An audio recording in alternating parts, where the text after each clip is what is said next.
I like the idea on Kuzma. I just also want to be careful that we really got to dead the narrative that Monty had a chance to go get him this offseason. I'm sure that he did, but it's not like Kyle Kuzma didn't have say in this. Right. Kyle Kuzma may have. Right. I want to play in Washington, or Washington's offering me more money, or I could do that, or whatever. Now that Kyle Kuzma's open to this, of course he is. He already got the contract. He could be perfectly fine. You could. Sacramento, great, sure. I'll play. Third fiddle behind Domas and De'Aaron. I'm gonna get paid like a second fiddle. But y'all go ahead and play. That's fine. I do that. It's different. So the whole Monty could have done it. Monty could have called. He could have asked. He could have offered. It doesn't mean he could have signed Kyle Kuzma. Kyle Kuzma determined where he was going to play last year or this year, excuse me. But sure, go ahead. I don't care. What makes this team better? Kyle Kuzma and DeLon Wright, fine.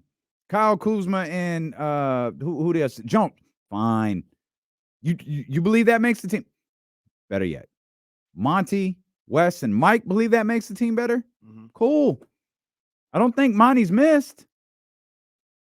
I don't think he has either. So if he makes a deal, he's doing it because he thinks it improves the Sacramento Kings.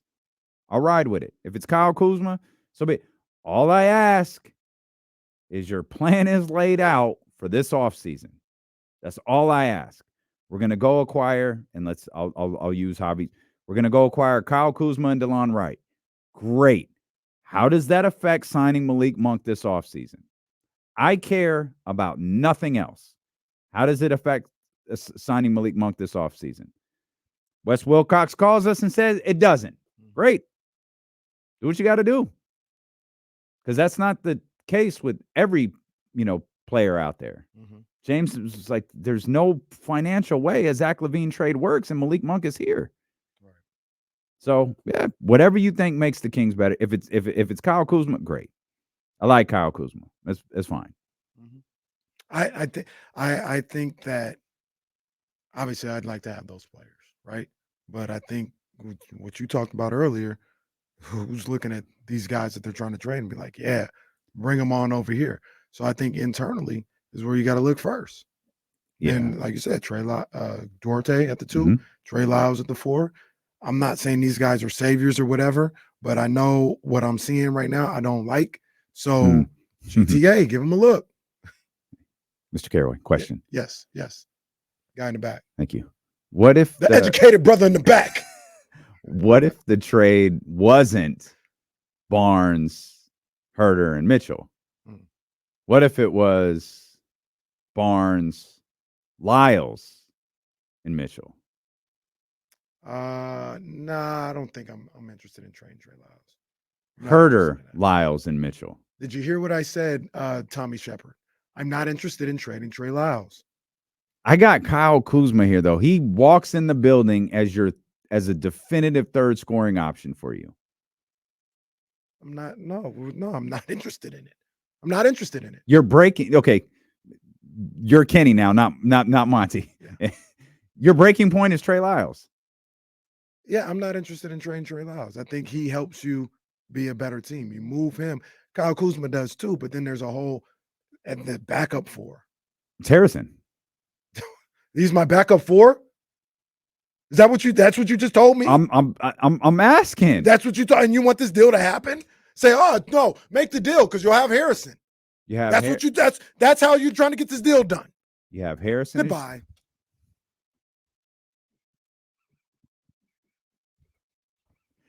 Shut your bitch ass up. All right. I was just asking. I was just trying to get a deal done. Jeez. All right, fine.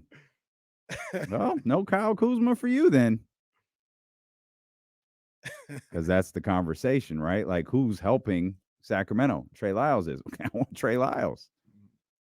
Are you willing to trade Trey Lyles? Not for Kyle Kuzma and keeping Harrison Barnes. Like, give me something else. Give me what else you got on that roster. Maybe I'll think about it. DeLon Wright. That's not good enough. Because I mean, you're trading. Let's say it's a Davion. bad deal. It's not good enough for me. All right. It looks like a lot. So the breaking point. I'm looking at you guys. I'm looking at the breaking point's Trey Lyles. All right.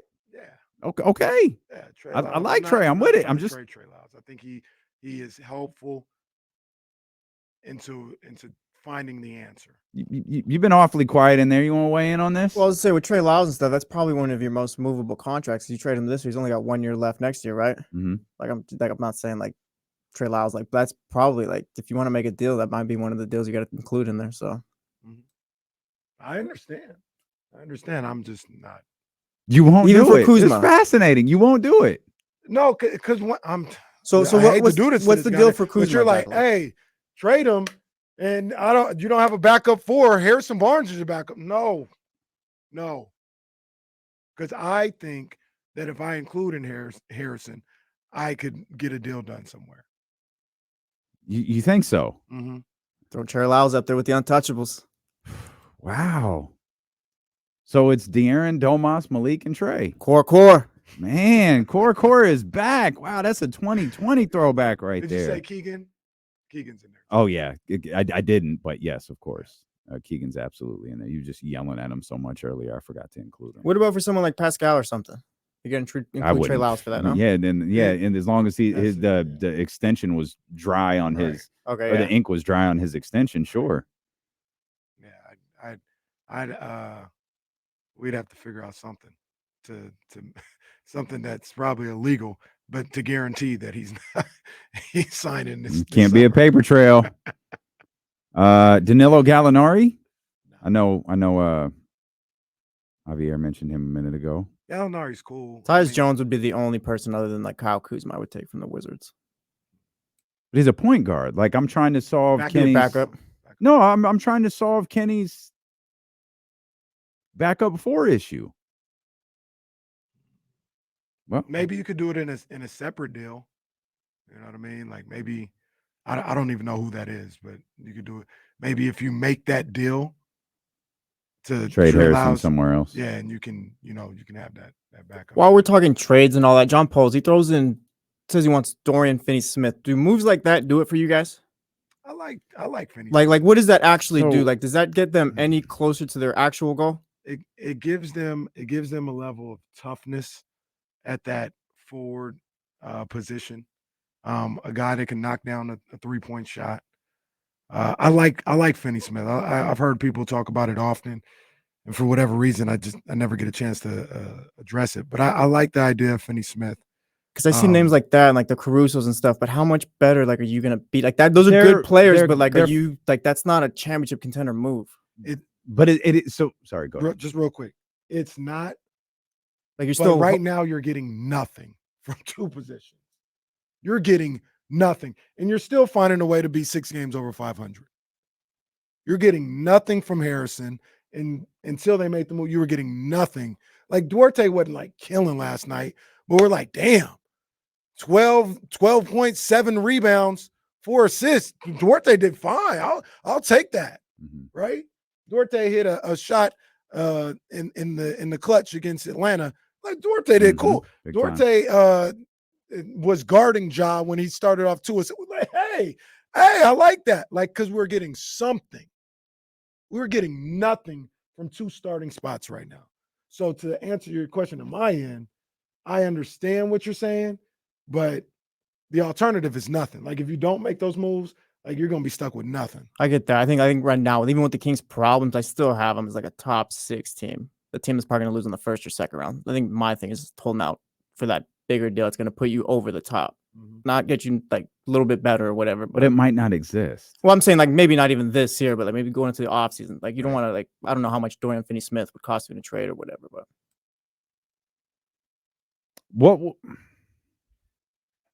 on a scale? This is for you, Jesse. Oh no, he's on the phone. I'll ask you then.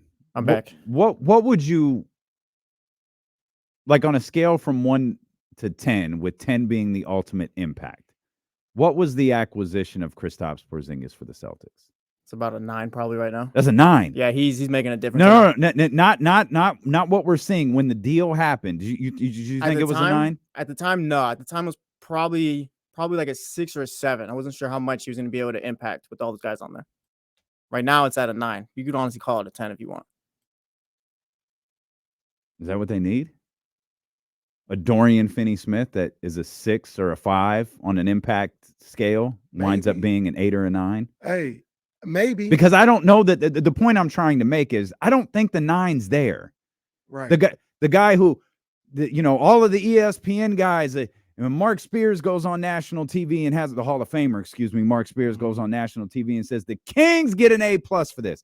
I don't know that that's out there. That's a fair point because, I mean, with Porzingis and stuff going into it, it's like, okay, you got Porzingis. He doesn't play much. With and all that. Porzingis, it was He needs to like stay healthy. So, like, there was questions bringing him in and all that. with Porzingis, it felt like this could work. Might not. Mhm. It won't kill him, but this could really work. And the other side of it, you also gave up an impact player, Marcus Smart, and all that too, where fans didn't want to give him up or anything like that. The So Trey looks ugly- Lyles is looks ugly Sacramento's sometimes. Marcus Smart. Looks ugly sometimes, but it works out. Trey Lyles needs to stop taking Fox's shots in the fourth quarter. You need to relax. Shut up, man. Yeah. I'm so sick of your Marcus Smart disrespect. But look, man, and this is I'm not gonna lie. I understand. I'm being way harsh on Harrison today. I'm being way harsh on him. But you're getting nothing from him. Nothing. If you get a Finney Smith in there, that's not a 9, but you're going from 0 to 6. But and that's And my you're point. already 6 over 500. Mhm.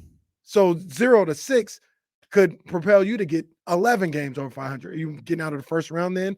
I don't know. I'm not saying that. But you're not getting anything from this guy.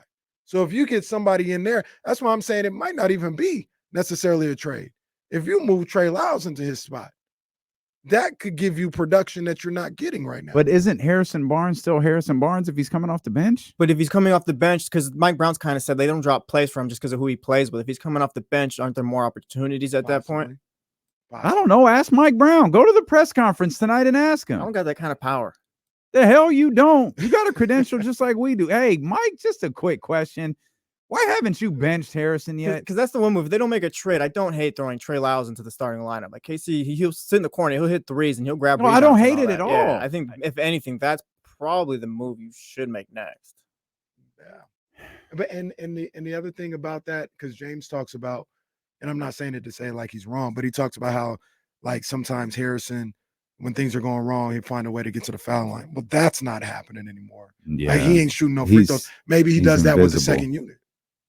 Maybe that's a better opportunity for him to attack the basket, get to the foul line, get easy buckets. Because that's another thing they're kind of missing. Like they're missing free throws. Fox and Sabonis, those are probably your 2 worst free throw shooters in your starting 5. The other 3 don't even get to the line. Mm. They don't even attack and get to the basket and get to the line.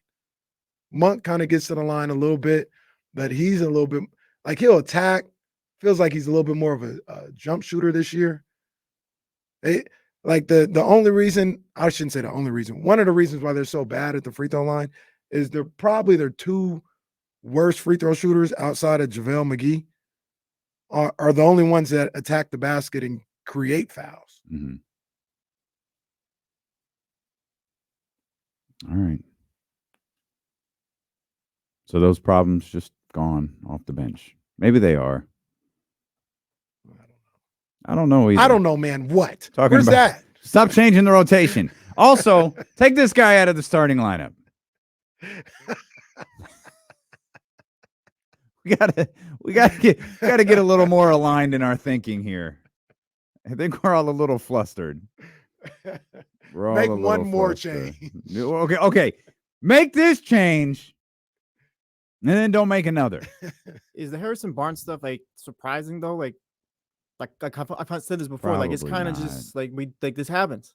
Like this is Probably like they not. should have expected this honestly when they signed him. But it's not. You're It's right. not surprising. You're right. But I would have signed him back after the way everything played out. I would have signed him back. And if I was Monty, if I was Mike Brown, we have a meeting of the minds. We're bringing Harrison back. Okay. This is exactly how I would have done it. Out of respect, we're giving him 25 games to show some things might be different. If not, We But you gonna can't. we either gonna man. trade him, or you make that move, put Trey Lyles or somebody. Like this is part of what Jesse's saying. Like you got to be prepared for this opportunity or for this possibility. Excuse me, that he just continues to slide down the way he was, not rebounding last year, not really defending last year.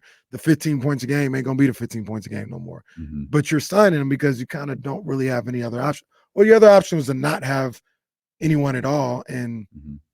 have Kessler Edwards start at the 3. So does the front office get a pass for that? Yeah, I Bringing don't think HB it. back? I don't think it was a mistake. I don't I don't think, think so bringing Harrison Barnes back was a mistake at Because all. like that, like just calling it what it is, like that contract now is just not looking good at But all. it's not. But I'd argue the contract's not bad. Mm. Just in the going rate of the NBA, the contract's not bad. And it's also, with all due respect to our brother HB, it's clear by what we talked about on this show during free agency. It's not like they were in a rush to do this. Mhm. It's not like they Mhm. didn't explore. To be clear, Oh, I don't know turn who. every rock. I don't know who they explored, but we can guess. And I think Kyle Kuzma was one of the guys that they explored. You know, I think there's a handful of other players. There were probably some restricted free agents that they poked around. There's not a lot you could do in those situations, but I'm sure they asked questions. And I think that was kind of that. All right, can't get this done. I do believe we're very confident they talked to Toronto extensively. It was clear nothing was going to happen there. All right, I'm going to Harrison. That's what we're doing. Let's get Buddha in here. 916-909-1320. What's up, Buddha? What's up, baby? How you guys doing, man? We good, big dog. How you doing, man? Hey, man, I'm doing amazing. Happy New Year's to you guys. This first time I talked to you since the New Year's. So happy Yes, sir. New Year's, man. Yes, sir. Appreciate you, dog. Yeah, for sure, man. So we talking about the trade meter. You said Finley Smith was like a 6, man. I feel like Kuz would be a 10. And I follow KC on Twitter, so he said that he wasn't banging with Kuz for 2 picks. But what if it's Kuz, 2 picks, and Harrison Barnes? You want to make that deal? Because I feel like Kuz would be like a way better upgrade than Harrison Barnes. He really everything Sacramento need right now, like scoring, rebounding, and playmaking at the 4. Like I feel like Sacramento would be a championship level team if they get Kyle Kuzma instead of Harrison Barnes. What you think, bro? I mean, I hear you. I hear you. And my initial thought was, you know, I wouldn't want to give up a couple of first-round picks because you don't have too many right now. But on the flip side, flip side, another year gone. Damn shame what happened to Kenny's friend Flipside. On the flip side, you got your team right there. Not saying you don't need draft picks, but you got your young team. You got Fox, Sabonis, Murray, Kuzma, Malik Monk. You know what I mean? Trey Lyles isn't even that old. Now we're talking 6 guys that are under 26 and under, 27 and under. Like you can go and it's not even a situation where you're just for 5 years straight, you don't have first round pick. They alternate, right? So you can not have a pick for a year or something like that because you got these guys locked up. I think that's a good core, a good young core. So I would consider multiple firsts before I consider Trey Lyles. Okay. And with the picks too, like say you trade 2 first-round picks for whoever, like you're kind of hoping you don't need those. Exactly. Like you're bringing in a guy like Kuzma or whatever. Like this is our squad right here. Like we're winning championships. We're not worried about picking like a rookie coming in at like number 25 or whatever, 26 is not doing anything for us the next 2 years. So that's why I think with the picks too, it's easier for the Kings to maybe let them go. Yeah. And do your homework in the second round. See if you can find somebody in the second round. I mean, if everything is going the way it's supposed to be, you'll be drafting late in the first round anyway. You know, mid-20s. Because I mean, is the 25th pick going to be better than Kyle Kuzma in the next 3 years? I'm not saying specifically Kyle Kuzma. I know Chad doesn't like him or whatever, but just think of it that way. Ironically, wasn't Kuzma the 25th pick? 27th, I think.